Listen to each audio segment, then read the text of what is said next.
2026 சட்டமன்ற தேர்தலில் வந்து திருமாவளவன் போட்டியிட போகிறார் அப்படின்ற ஒரு அறிவிப்பு வந்த உடனே பார்த்தீங்கன்னா, நெறைய பேத்துக்கு வந்து ஒரு புத்துணர்ச்சி அப்படின்றது அந்த கட்சியை சார்ந்தவர்களுக்கு கிடைத்தது. அது மட்டும் இல்லாம பொதுத்தளத்தில வந்து தலித் இயக்கங்களை ஆதரிக்கக்கூடியவர்கள் கூட பார்த்தீங்கன்னா, திருமாவளவன் வந்து ஒரு சரியான ஒரு ஸ்ட்ராட்டஜியோட இந்த முறை வந்து களமிறங்கியிருக்கிறார் அப்படின்னு சொல்லிட்டு பாராட்டுனாங்க. ஒரு சில வாரங்கள்லயே பார்த்தீங்கன்னா, ஒரு சில வாரங்கள் கூட இல்ல, ஒரு சில நாட்கள்லயே பார்த்தீங்கன்னா, அவர் வந்து காட்டுமன்னார் கோயில்ல நான் போட்டியிடல. எனக்கு பதிலாக இளைய பெருமாளுடைய மகன் ஜோதிமணி வந்து போட்டியிடுவார் அப்படின்னு அவர் வந்து அறிவிப்பு செஞ்சிருந்தாரு. இதற்கு வந்து அவர் குடுத்த விளக்கம் இருக்குல்ல, அது வந்து பல கேள்விகள எழுப்பியது. ஏன் இந்த பின்னடைவு? ஏன் வந்து திடீர்னு இந்த முடிவ அவர் எடுத்தாரு?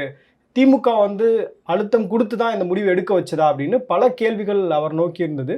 ஆனா அவர் சொல்ற பதில் என்ன அப்படின்னு பார்த்தீங்கன்னா, இது வந்து ஒரு ராஜதந்திரம் அப்படின்னு சொல்றாரு. நீங்க இத எப்படி சார் பார்க்குறீங்க? நான் இது ஒரு வரலாற்று பிழைன்னு பார்க்குறேன். இது வந்து ராஜதந்திரம் இல்லை, வரலாற்று பிழை. திமுக கூட்டணியில பார்த்தீங்க அப்படின்னா, திருமாவளவன் அவர்களை பொறுத்தவரையில 12 இடங்கள் கேட்டோம். அவங்க வந்து 8 இடங்கள் தான் எங்களுக்கு குடுத்தாங்க அப்படின்றதெல்லாம் வந்து அவர் பேசினாரு. ஸோ அதில ஏதோ அவருக்கு அதிருப்தி இருக்கு. அதனால தான் திமுகவை வந்து பழிவாங்கக்கூடிய வகையில மாநில அரசியலுக்கு நான் திரும்பி வர்றேன் அப்படின்ற ஒரு முடிவ வந்து அவர் எடுத்ததா ஒரு பக்கம் சொல்லிட்டு இருந்தாங்க.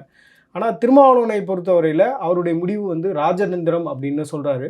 இப்ப அவர் வந்து சிட்டிங் எம்பியா இருக்காரு. சிட்டிங் எம்பியா இருக்கக்கூடிய ஒரு நபர் வந்து மாநில அரசியலுக்கு திரும்புவது அப்படின்றது எப்படி பொருத்தமாக இருக்கும் அப்படின்னு திமுக தரப்புலேருந்தே பல கேள்விகளை கேட்குறாங்களே. ஒவ்வொரு பார்ட்டியும் ஒவ்வொரு சங்கங்களும் எல்லாத்துக்கும் ஒரு ஒரு ஐடியா இருக்கும், ஒரு வியூஸ் இருக்கும். அது வந்து இவரை கட்டுப்படுத்தக்கூடாது. இவர் ஒரு ஒரு இப்போதைக்கு நீங்கள் தமிழக அரசியல் தளத்தை பார்த்தீங்கன்னா, இன்றைக்கி திருமாவளவனுக்குன்னு ஒரு பெரிய ரெப்புடேஷன் இருக்குது. அவர் என்றைக்குமே பெரிய ஒரு விவகாரங்கள், ஒரு சிக்கலான விவகாரங்களை மாட்டிக்கொண்டவர் இல்லை. கட்சியையும் அவருடைய தொண்டர்களையும் ரொம்ப கட்டுப்பாடோடு நடத்துகிறவர். அண்டு அவருக்கு வந்து ஒரு ஒரு ஒரு சார்பு நிலை எடுத்தால், அதாவது திமுக அண்டு பாஜகவுக்கு எதிரான ஒரு சார்பு நிலை எடுத்தால், அதில் முழுக்க முழுக்க கமிட்டடாக இருந்திருக்கார். கொஞ்சம் கூட நான் வெளில போவேன் உள்ள எதுவுமே இல்லை. நான் இந்த கூட்டணி தான், அதில் எவ்வளவு சீட்டு, அதில் வந்து ஆட்சியில் பங்கா அப்படிங்கிறதெல்லாம் வந்து இடையில வந்துட்டு போகும். இப்போ பிரதமர் மோடி தலைமையிலான பாஜகவுக்கு ஈல்டாகாத ஒருத்தர் அப்படின்னா திருமாவளவன் அப்படி. ஆமாம், தமிழ்நாடை பொறுத்தவரையில் என்னை பொறுத்தவரையில் தமிழ்நாட்டில் திரு எம்.கே. ஸ்டாலினுக்கு அடுத்தபடியாக திருமா தான். அவ்வளவு கன்சிஸ்டண்ட்டாக இருக்கிறவர். ஸோ இப்போ ஒரு ஸ்டேஜுக்கு வந்திருக்கார். இங்கே அவர் கடந்த முறை எம்எல்ஏவாக நுழையும் போது 2001, 25 வருடங்கள். இப்போ 25 வருடங்கள், கால் நூற்றாண்டுக்கு அப்புறம் திரும்ப அசம்பிளிக்குள்ளே திருமாவளவன் வந்திருந்தால் என்ன நடந்திருக்குன்னு சொல்கிறேன். அவருடைய கட்சிக்கு பயங்கரமான ஒரு புத்துணர்வு ஏற்பட்டிருக்கும். ஓகே, இப்போ பார்த்திங்கன்னா அவருடைய ஒரு செல்ஃப் கான்ஃபிடன்ஸ் தான் சொல்லணும். 8 தொகுதி வாங்குறார், 8 தொகுதி கொடுக்கப்படுகிறது. அவர் அதிகமாக கேட்டார், 8 தொகுதி கிடைக்கிறது. அதில் 2 வந்து பொது தொகுதிகள் வாங்குறாரு. அங்கே தலித் இல்லாத மக்களை நிறுத்துறாரு. ஸோ இது என்ன, அவர் அதுக்கப்புறம் இங்கே கடந்த முறை பார்த்திங்கன்னா, கடந்த வருஷம் மகாராஷ்டிராவில் போய் அவரோட கேண்டிடேட்ஸ் 3 பேரை போட்டார். இது என்ன காட்டுதுன்னா, திருமாவளவனுக்கு இப்போ வந்து நிறைய கான்ஃபிடென்ஸ் வந்திருக்கு, நிறைய தைரியம் வந்திருக்கு. அவருக்கு வந்து ஒரு விஷன் இருக்குது. இப்போ வந்து நான் ஒரு இந்த லெவல்லேருந்து என் கட்சியையும் என்னுடைய தொண்டர்களையும் வேறு தளத்துக்கு கொண்டு போகணும் அப்படிங்கிற ஒரு பரந்த ஒரு தொலைநோக்கு பார்வையோட இந்த மாதிரி ஸ்டேட் எலெக்ஷனுக்கு வராரு அப்படின்னு நாங்களாக நினைத்தோம். ஆனால் அவர் வந்து இல்லைன்னு சொல்லிட்டாரு. இல்லைன்னு சொன்னால் பரவாயில்லை, ஓகே, நான் வந்து எனக்கு அசம்பிளிக்கு வரணும்னு இருந்தது, ஆனால் இல்லை அப்படின்னு சொன்னார், ஓகே. ஆனால் அதற்கான காரணம் சொன்னோம்ல, தொண்டருக்கு லெஜிட்டிமேட் எக்ஸ்பெக்டேஷன் சொல்லுவோம். அவரை நம்பி வந்த தொண்டர்களுக்கு வந்து அவர் எக்ஸ்ப்ளனேஷன் கொடுத்தாகணும். அவங்க வந்து கன்வின்ஸ் ஆகிற மாதிரி, அந்த மாதிரி ஒரு கன்வின்சிங் ஒரு ரீசன் அவர் கொடுக்கல. போரில் பின்வாங்குவதும் ஒரு ராஜதந்திரம் அப்படின்றாரே சார். என்ன அழுத்தம் அவருக்கு இருந்திருக்கும்? ஏன் அப்படி ஒரு டிசிஷன் எடுத்துட்டு அவர் மாற்றிருப்பதா? எனக்கு என்னோட ரொம்ப ஷார்ட் டேர்ம், வேறு ரொம்ப யார் மீதும் பழி போடாமல் ஒரு காரணம் இருக்கும் அப்படின்னு என்னவாக இருக்கும்னா, அவர் அசம்பிளியில் எலெக்டரை பற்றி ஒன்றும் கிடையாது. Thirumavalavan very popular. ஏன்னா மக்கள் நல கூட்டணி இருக்கும்போதே அவர் காட்டுமன்னார் கோயிலேருந்து தான் போட்டிட்டார். 87 வாக்கள் வித்தியாசத்தில் தான் தோற்றே போனார். இப்போ வந்து உங்களுக்கு கூட்டணி பலம் இதெல்லாம் சேர்த்து உங்களுக்கு கான்ஃபிடென்ட்டாக வந்து ஜெயிப்பார். அதான் நான் சொல்கிறேன். காட்டுமன்னார் கோயிலில் அவருடைய வெற்றி வந்து எல்லாருக்குமே ஓரளவு உறுதி செய்யப்பட்டது மாதிரி தான் இருந்தது. அது ஒருவேளை வெற்றி பெற்றால் தென் கடலூர் பார்லிமெண்ட்ரி கான்ஸ்டுவன்சி வேக்கண்டா அவர் ரிசைன் பண்ண வேண்டியிருக்கும். அதுக்கு ஒரு இடைத்தேர்தல், அது சம்மந்தப்பட்ட ஒரு பெரிய போராட்டங்கள் அது நினச்சிருக்கலாம். அது ஒரு ப்ராப்ளம் தான். ஒரு சிட்டிங் எம்பி, அது லோக்சபா எம்பி ரிசைன் பண்ணி திரும்ப எலெக்ட் ஆகி வர்றது வந்து அந்த மாநிலத்துக்கும் பெரிய ஒரு திமுகவுக்கு அது பெரிய சவாலாக இருந்திருக்கும். ஏன்னா எல்லா கம்பைன்டு ஃபோர்ஸும் வந்து அந்த ஒரு சீட் வின் பண்ணுறதுக்கு வந்திருப்பாங்க.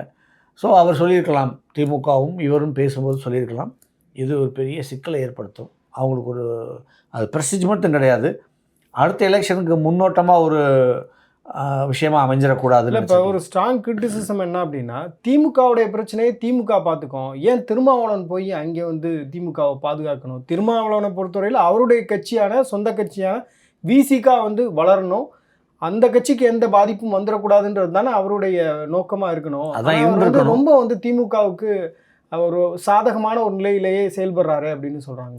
அதுதான் இருந்திருக்கணும். என் கட்சி என்னுடைய கேடர் அதான் நம்பர் 1 ப்ரையாரிட்டின்னு இருந்திருக்கணும். பட் திருமாவளவனுக்கு ஒரு ஒரு ஒரு இப்போது வந்த ஒரு ரெப்புடேஷனுக்கு காரணமே அவருடைய பொறுமை தான். ஸோ இந்த பொறுமை கூட அவருக்கு நமக்கு தெரியாமல் இருந்தால் கூட பிற்காலத்தில் அவருக்கு வந்து ஒரு இன்னும் நல்ல பேரை எப்படின்னா, இப்போ திருமாவளவன் அவருக்கு ஒரு தலித் லீடர், அதாவது பிக்கஸ்ட். இப்போ நீங்கள் அவருக்கு ஈக்குவலாக நீங்கள் யாருன்னு அவர் கூட இருக்க சக தலித் லீடர்ஸ் யாருன்னு பார்த்தீங்கன்னா, திரு கிருஷ்ணசாமி, இல்லைன்னா திரு ஜான் பாண்டியன், இல்லைன்னா எங்கள் திரு மூர்த்தி, அப்புறம் மிஸ்டர் ஆம்ஸ்டாங் இருந்தார், அவர் இப்போ இல்லை. ஸோ இப்போ இவங்க எல்லாருமே ஒரு லெவலில் ஸ்டக்காக நின்ட்டாங்க. அவங்களாம் பாக்கெட் லீடர்ஸ். அவங்களாம் பாக்கெட் லீடர்ஸ். ஒரு தொகுதி, ஒரு மாவட்டம் 2 மாவட்டத்தில் அதே போதும் நின்ட்டாங்க. அவங்களாம் அதை தாண்டி வர முடியவில்லை. ஆனால் திருமாவளவனுக்கு இன்றைக்கி மாநிலம் முழுவதும் அவருக்கு ஒரு சப்போர்ட் பேஸ் கிரியேட் ஆகிவிட்டது. ஸோ அவர் வந்து இருக்கிற தலித் அமைப்புகளிலும் இருக்கிற தலித் லீடர்களிலும் அவர் தான் பிகஸ்ட், அவர் தான் ஸ்ட்ராங்கஸ்ட்டுங்கிறதுல டவுட்டே கிடையாது. ஸோ அவர் வந்து அதை மீறி, அதை தலித்து அப்படிங்கிற ஒரு அந்த பாலிடிக்ஸை மீறி பொது அரசியலுக்குள்ளே வர்றதுக்கு அவர் ஒரு தருணம் எதிர்பார்த்திருக்கிறார். ஒருவேளை இப்போது விட்ரா பண்ணிவிட்டு அடுத்த முறை இன்னும் கொஞ்சம் ஸ்ட்ராங்காக முயற்சி எடுக்கலாம்னு நினைத்திருக்கலாம். இப்போ அவர் வந்து கேண்டிடேட் லிஸ்ட்டெல்லாம் அனௌன்ஸ் பண்ணும்போது பார்த்தீங்களா சார், அவர் சொன்ன விளக்கம் என்ன அப்படின்னு பார்க்கும்போது, பொது சமூகத்தில் விசிகா வந்து கலக்கணும் அப்படின்றது தான் எங்களுடைய நோக்கமாக இருக்குது, அதுதான் எங்களுடைய இப்போதைக்கான ப்ரையாரிட்டி அப்படின்லாம் பேசியிருந்தார். அதே மாதிரி இப்போ நாடாளுமன்றத்தில் போய் இவர் பேசும்பொழுது அங்கே வந்து நிறைய தலைவர்கள் இருக்காங்க, 543 பேரில் ஒருத்தராக அவர் வந்து பேசுகிறாரு. ஆனால் வந்து தமிழ்நாடு சட்டமன்றத்துக்குள்ளே திருமாவளவன் போய் பேசும்பொழுது உண்மையாகவே தலித் மக்களுடைய பிரச்சனையை வந்து அவர் ஹைலைட் பண்ணி பேச முடியும். அவர் ஒரு வார்த்தை சொல்கிறாரு அப்படின்னா அதை வந்து மற்ற தலைவர்கள் கடந்து போக முடியாது, மற்ற சட்டமன்ற உறுப்பினர்கள் பொருட்படுத்தாமல் அமைதியாக இருக்க முடியாது. ஸோ இங்கே வந்து கூடுதல் கவனம் வந்து விடுதலை சிறுத்தைகள் கட்சிக்கு பெறும், அதே மாதிரி அந்த சமூகத்துக்கு ஒரு தீர்வு அப்படின்றது கிடைக்கும் அப்படின்ற பார்வையும் முன்வைக்கப்படுகிறது. இதை கூட அவர் தான் சொன்னார், நாடாளுமன்றத்தில் என் குரல் ஒலிப்பதை விட சட்டமன்றத்துக்குள்ளே ஒலிக்கும் போது அதற்கான வெயிட்டேஜ் அப்படின்றது அதிகம் அப்படின்னு சொன்னார். அப்படி இருந்த திருமாவளவன் இந்த மாதிரியான ஒரு டிசிஷன் எடுக்கும்போது அது கட்சிக்கு ஒரு பெரிய பின்னடைவு தானே. ஏன்னா இப்போவே பார்த்தீங்கன்னா கட்சியில் வந்து உட்கட்சி பிரச்சனை இல்லாத ஒரு கட்சியாக விசிகா இருந்தது இதற்கு முன்பு பார்த்தீங்க அப்படின்னா. ஏன்னா திருமாவளவன் என்ன டிசிஷன் எடுக்கிறாரோ அதை வந்து கம்ப்ளீட்டாக ஃபாலோ பண்ணுவாங்க அப்படின்னு. இப்போ பார்த்தீங்கன்னா சீட்டு கிடைக்காதவர்கள் கூட அதிருப்தியில் வந்து அவங்க ஊடகங்களில் பேசுகிறதெல்லாம் பார்க்கும்போது ஏதோ சம்திங் இஸ் ராங் அப்படின்ற ஒரு இண்டிகேஷன் தானே நமக்கு வருது. சரி, இந்த மாதிரி அதிருப்தி வந்து ஒரு வளரும் கட்சியின் பிரச்சனை. எப்போவுமே ஒரு கட்சி ஒரு சின்ன அமைப்பாக இருக்கும் பொழுது அது கண்ட்ரோல் பண்ணுறது ஈஸி. தலைவருக்கு எல்லாரை பற்றியும் தெரிந்திருக்கும், அவங்க ஒவ்வொருத்தரும் டீல் பண்ணுற வகையும் அவருக்கு புரிந்திருக்கும். அதனால் ஒரு அமைப்பு சிறிதாக இருக்கும் பொழுது அங்கே உள்கட்சி பிரச்சனை அதெல்லாம் வர்றது வந்து கொஞ்சம் ரேர். இந்த மாதிரி வருதுன்னா அதற்கு காரணம் வந்து விசிகே வளர்ந்து கொண்டிருக்கிறது. விசிகே வந்து தலித் அமைப்பு, தலித் கான்ஸ்டிடுவன்சியை தவிர்த்து பொது வழியிலும் வளர்ந்து கொண்டிருப்பதுங்கிறது தான் அது ஒரு உதாரணம். ஆனால் நீங்கள் சொல்கிறது ஒரு விஷயத்து உண்மை, இந்த முடிவு, இந்த தேர்தலில் போட்டியிட வேண்டாம் என்று ஒதுங்கிய முடிவு வந்து அவர்களை சோர்வடையை செய்திருக்கிறது. விசிகே தொண்டர்களை கட்டாயம் சோர்வடைய செய்திருக்கிறது. ஆனால் அதற்காக யாருமே இவருடைய தலைமையையோ இவர் முடிவையோ எதிர்த்து இல்லைன்னா பொது வழியில் கிரிட்டிசைஸ் பண்ணுற ஒரு நிலைமை, ஒரு ஸ்டாண்ட் எடுக்கலை. That shows is leadership quality. அவருக்கு வந்து நல்ல தலைமை பண்பு இருக்கிறதுனால இன்னும் யாரும் அந்தளவுக்கு வரல.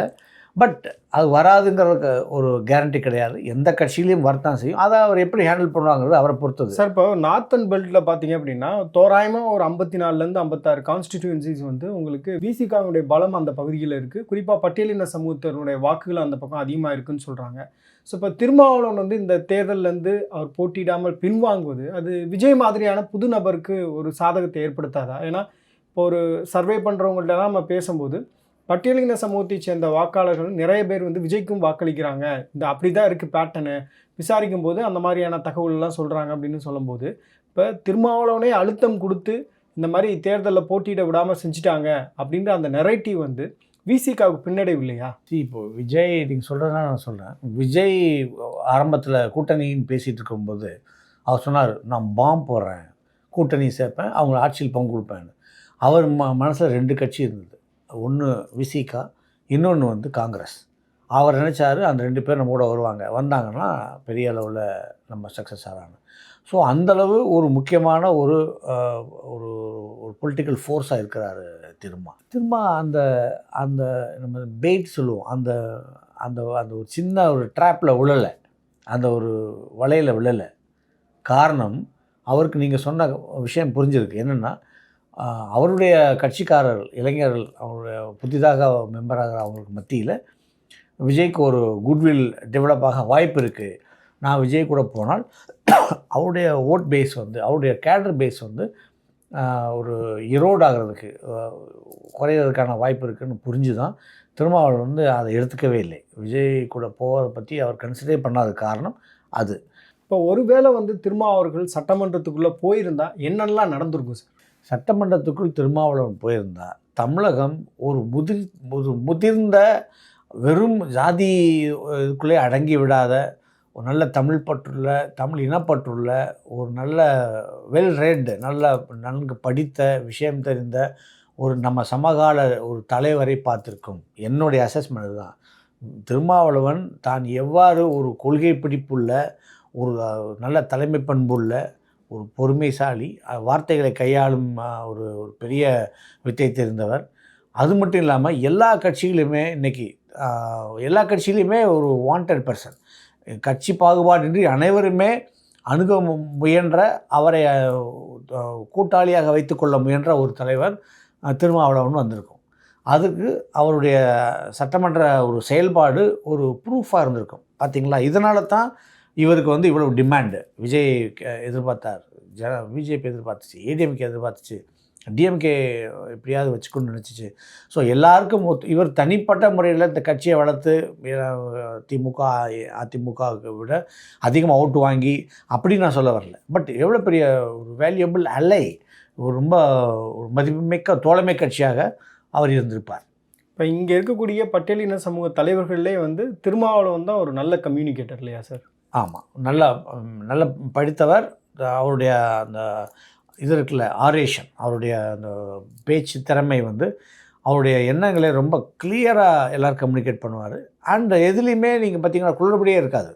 நீங்கள் அவர் வந்து ஒரு பெரிய லீகில் வைக்கலாம். ஒரு ப. சிதம்பரம் இல்லைனா ஒரு கலைஞர், அந்த லீகில் அவரை வைக்கலாம். ஏன்னா எந்த லூஸ் வேர்ட்ஸ் வராது. தவறான ஒரு வாய் தவறி சில வார்த்தைகள், இல்லைன்னா ரொம்ப ரஃப்பாக, இல்லைனா யாரையும் மதிக்காமல், அந்த மாதிரி எதுவுமே இருக்காது. ஆனால் சொல்ல வேண்டிய விஷயத்தை ஆணித்தரமாக சொல்லுவார். Thank you sir. நிறைய விஷயங்கள் பேசியிருக்கோம். திரும்ப வந்து அவருக்கு கிடைத்த ஒரு நல்ல வாய்ப்பை மிஸ் பண்ணிட்டார் அப்படின்றது தான் இந்த வீடியோடைய நோக்கம். ஸோ அதை வந்து டைம்ஸ் ஆஃப் இந்தியாவுடைய மெட்ரோ எடிட்டர் சுப்பிரமணியம் சார் வந்து ரொம்ப டீட்டெயில்டாகவே அனாலிசிஸ் பண்ணி சொன்னார்.